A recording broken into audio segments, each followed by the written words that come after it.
Previously on Yugioh. Yugi, I think I'm pregnant, and Yami's the father. Tristan, don't leave me. I'm sorry, Joey. It's just not working out between us. But I love you. Grandpa, so you're the one who shot Tristan. Yes, it was I.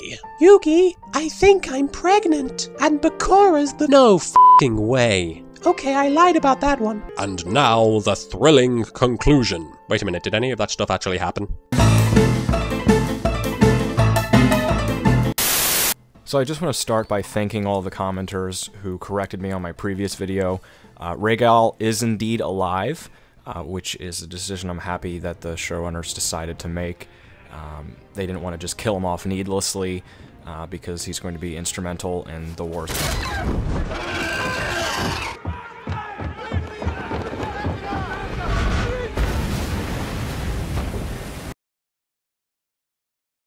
Oh, okay.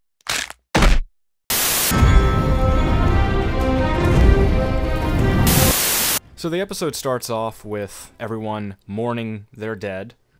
I guess all the actors in the show are just kind of phoning it in at this point. I don't really buy Sansa crying over Theon like this. I mean, she's been so stoic before, but whatever. She gives him a Stark pin. Oh, hey, look, there's Ghost.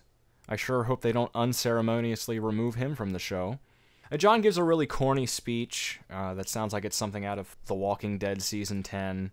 Then they burn all the bodies. Well, glad that's over. It's all done and dusted now. Oh, and by the way, they really cornily just give everyone, all of the main characters, someone to mourn over. It just seems so freaking shallow, man. I mean, frankly, more characters should have died in this past episode. So it just seems so shallow. They're like, oh, it sucks that 5 people died.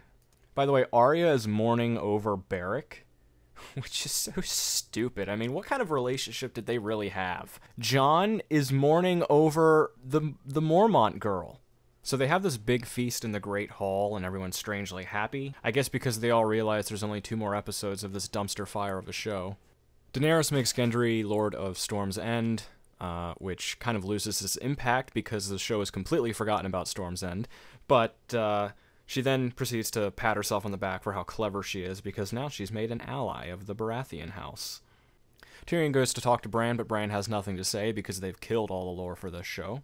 Tormund toasts the Dragon Queen, and then he toasts Jon for riding a dragon. This puts Daenerys into a pissy mood because Jon's more popular than her. Brienne's playing Tyrion's drinking game. There's lots of callbacks to Season 1 in this episode, back when the show's writing was good. And they make a Taisha callback. Why the fuck would they make a Taisha callback when they eliminated that from the story?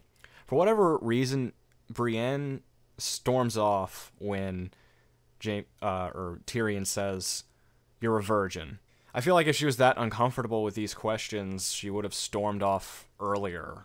Sansa and the Hound do have a nice little reunion, even though, again, the show has kind of forgotten about their relationship up until now. Gendry proposes to Arya, and she, of course, rejects him because the relationship is terribly underdeveloped, and also the plot demands that she's in King's Landing for the next couple episodes. So after Brienne storms off because Tyrion called her a virgin, which doesn't make any sense because ladies are expected to be virgins in this universe, Jaime very, very awkwardly requisitions her for sex. It's bloody hot in here.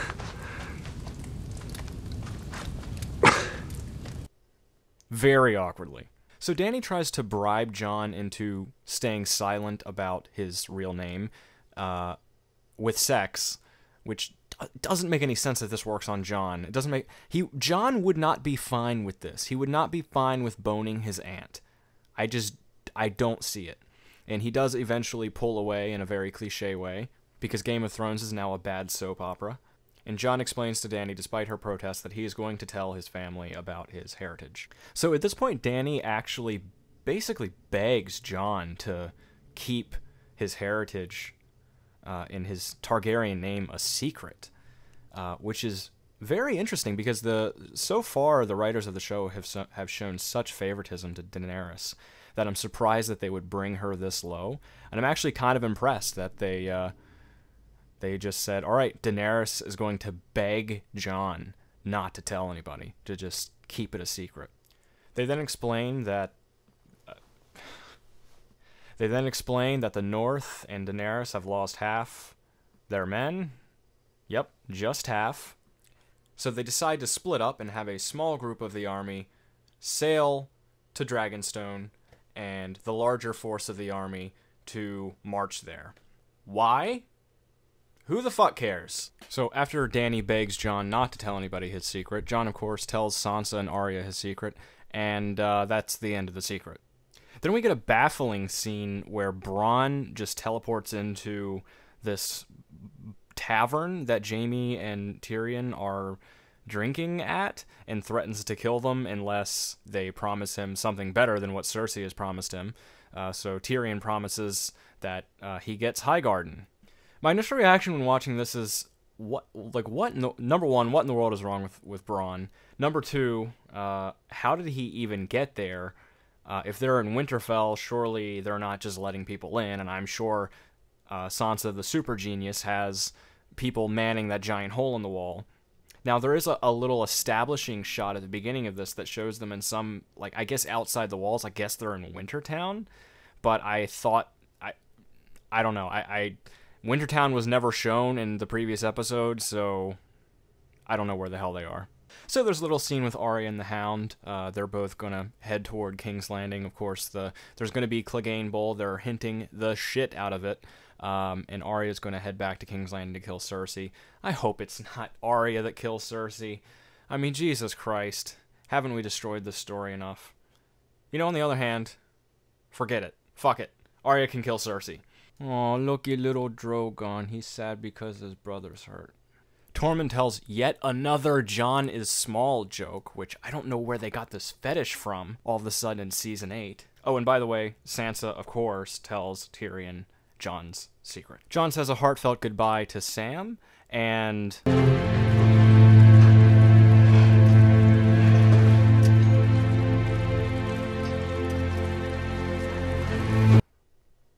are you fucking kidding me? Varys then conspires with Tyrion to overthrow Daenerys and install Jon as king. Varys is a little gung-ho on this, and Tyrion's a little hesitant on this, which, fine, whatever. Then we get the next scene, where, for shock value, they just kill Rhaegal, just like that. There's so many questions I have about this. Okay, number one, how did... From Daenerys' vantage point, how did she not see where Euron was and Euron's ships were? That makes no sense. How did she not see them? How did the dragons not see it? How, if they were that far away, how did Rhaegal not have time to react? Now, I understand that they show that Rhaegal's injured, and that's how they justify him not having time to react, when later on, Drogon dodges every single one of these fucking spears. Number two, Daenerys just left Dragonstone undefended? Okay, I guess just like Stannis did when Daenerys just landed on the beach and made Dragonstone her home. Number three, that she didn't expect something like this. She didn't expect Cersei to retake Dragonstone. She didn't expect some type of ambush. How did she not, number one, anticipate this? And also, how do they not? They have the Master of Whispers on their team. They have Varys. Surely Qyburn didn't co-opt every single one of Varys' spies. I think it was implied in the earlier seasons that Varys had spies all around the world, so he would know about something like this. And even if he didn't, they took no precautions to... They didn't anticipate any kind of ambush whatsoever. They just expected to waltz right into Dragonstone, which is like basically just off the coast of King's Landing. They expected to just waltz right in, and everything would be fine. This is retarded. Okay, so after they nail 3 direct shots at Rhaegal's heart and throat, they fire about 1,000 more spears, and all of a sudden they're stormtroopers, and they miss every single shot when they're aiming for Drogon. Now, quick aside, I'm sorry to my viewers that for most of this video I'm not really fired up like I was the last one. The last episode has left me kind of dead inside, and I don't really care about any of the characters in this show anymore. I unironically care more about the dragons than any of the characters in the show because the dragons didn't do anything wrong. Don't just fucking kill them off for shock value. Not after the shit they've been through. So after that, they start firing at Daenerys' ships. Seems like they sink every single one of them. Most of them escape and wash up on the shore of Dragonstone. And I don't know why Euron doesn't just kill them all, because now they're trapped on Dragonstone, I guess. And Jesus Christ. And they capture Missandei somehow, which makes no sense. She was in the ship. I don't know how they captured her. I don't know the logistics of that. I don't know the logistics of how Daenerys got back to King's Landing afterwards. Like, did he leave some ships for her on purpose? What the fuck was going on? Did they run out of spears? Why didn't they bring more spears? Why didn't they mount these ballistae on the back of the ship? Why didn't Daenerys just fly around Euron ships and burn them all? The writers of this show have just completely abandoned the pretense of even trying to make any of this make logical sense. They're not even trying anymore. They've just given up.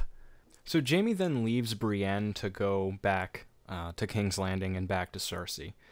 Now, a lot of people have criticized this choice, but I actually like this choice. And I know that may actually get me some heat, but this is one of the choices in this episode that I actually think is a good choice. Jaime hasn't really transformed. He was loyal to Cersei up until last season. At least show Jaime. Maybe book Jaime would make a different decision here, but I feel like Jaime's choice to go back to King's Landing and leave Brienne is actually well within Jaime's character, at least as we've seen him on the show. The writers wrote it this way so that they could get Jaime back into King's Landing for the big finale, but I think this is well within his character. So the Dany gang teleport back into King's Landing, where Cersei is threatening to behead Missandei. Tyrion tries to convince her not to by appealing to the future health of her unborn child, which should raise some red flags for Euron, who's standing right behind her. So really hope that's addressed in the next episode. And of course, Cersei, being Cersei, beheads Missandei. There was a little bit of me that was thinking, like, they're not really going to kill Missandei, and it's sort of like, I think this is meant to be kind of a callback to Season 1, which again, there's about 100 of them in this episode. But yeah, they unceremoniously behead Missandei, and Grey Worm's pissed, he's ready to murder everyone, and Daenerys is pissed, and she's ready to murder everyone. So Daenerys walks back toward Drogon, who apparently is right fucking there, even though Cersei has all these ballistae pointed at Daenerys and her army and Drogon. Cersei could just wipe them all out right here, right now. Why doesn't she? Because plot, I guess. So in conclusion, the writers aren't even trying to be logically consistent anymore. They're just writing whatever shit down comes to their heads at that moment. Last episode left me feeling dead inside. This episode hasn't changed my opinion of the show whatsoever. So yeah, no touches on prophecy, no big twists, nothing. This is what this show is now. A bad soap opera. Please,